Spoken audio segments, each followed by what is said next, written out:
Well, hello, Freedom Forgers, and welcome to the Forging Freedom podcast channel.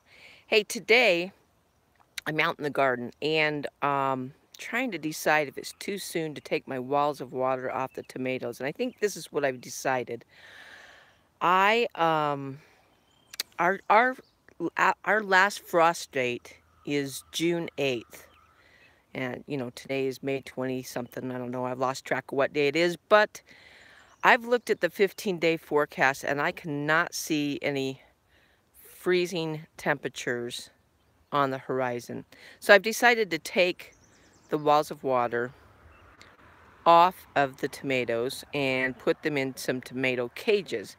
And I'll show you why. You can see with this wall of water here, if I get down here, you can see that this tomato, let me put my hand behind there so you can see it, is actually out of the wall of water. So if frost came, this would probably freeze anyway. Everything below here would be protected.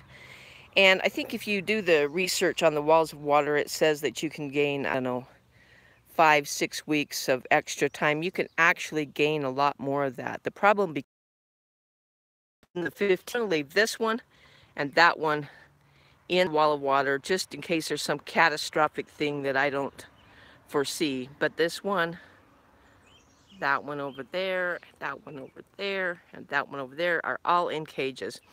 Now, if I see that something's going to happen, some kind of frost event's going to happen according to the Weather Channel, I'll simply revert back to the old way that I used to make my own walls of water, which is to take some juice bottles and surround the cage with the juice bottles, make a tripod with some sticks and place a clear garbage bag over it, and then just, tie the top off.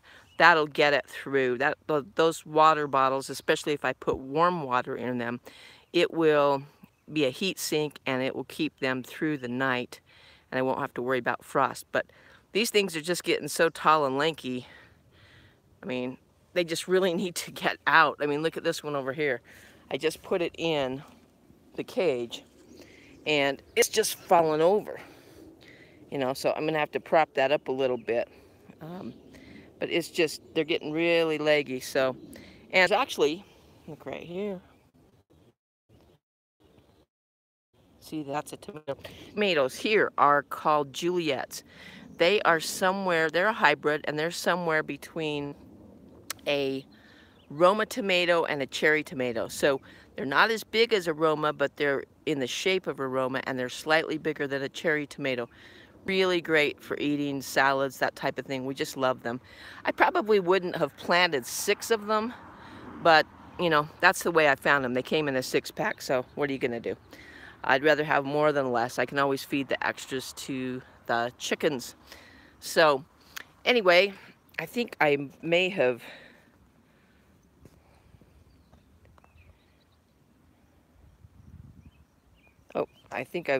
there we go.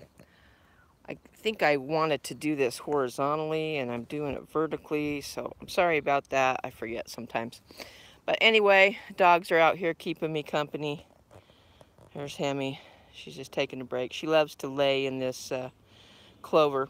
Let me show you what else I've got going on. Hopefully the signal will hold up. You can see that the garden is just, you can barely see my garden boxes. Here's one right here. Sun's in my eyes, can't really see what I'm doing, but you can see my peas right there, my onions right here. Quite a bit of weeds right here. There's some mint right about in that area.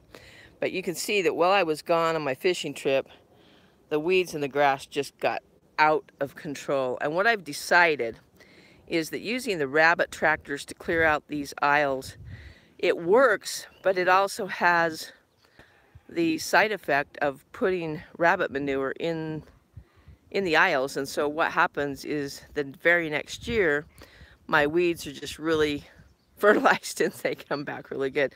And you can see I planted this clover. I'm trying to plant plants that counteract the weeds. And I don't mind if the dandelions grow. They don't grow that tall. The leaves are really great for the rabbits. But what I hate is this grass, because you can see it grows around the edges of the boxes, but then you can see that let me just keep, what happens is this grass just invades the box, and it's like the devil. It's got these long runners that goes underneath the dirt, and it's just the devil to get out. So what I've come up with is a hybrid way of dealing with this. You can see that I've got the rabbit tractor out. And by the way, I have modified the rabbit tractors a little bit. I'm still using these little cable clamps to hold the grid together. But I've discovered bungee cords. Now, any guy would have looked at my videos and would have said, hey, you probably should have figured out this bungee cord thing a long time ago.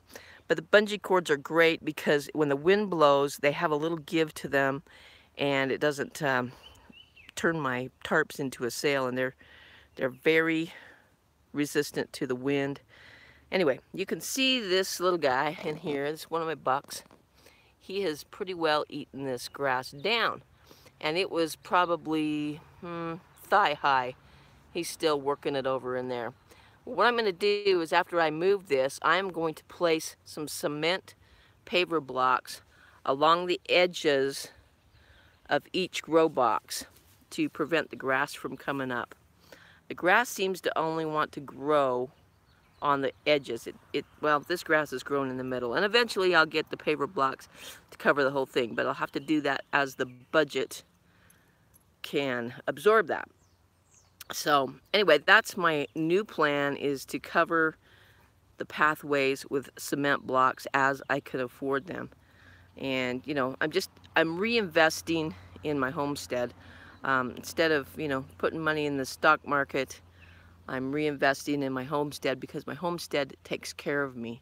Whether the stock market goes up or down, it always provides me with food. You can see the potatoes are doing fantastic. Look at that, it's so beautiful. And let me show you what else I'm experimenting with this year. I've only got one of these done, but along this fence line, it usually ends up being a weedy mess. And so what I thought is I would like to put some grow boxes here. Walmart fabric bags, and I do potato in each one. Look how beautiful that is. And I just used probably 50% rabbit manure and 50% soil, and they're growing really great. So I'm excited to see how that's going to turn out. My plan is to put these bags all the way along here, and then they'll be easy to get out, and like Deke's like stealing my camera shot here. But anyway, that is my plans. Bags are only 50 cents a piece, and I got this idea from Larry Hall in Brainerd, Minnesota. He has a great YouTube channel about growing things in unconventional ways. So if you guys get a chance, go over and check that out. The baby bunnies are due today or tomorrow. Get out here to the rabbit pens and show you what's going on.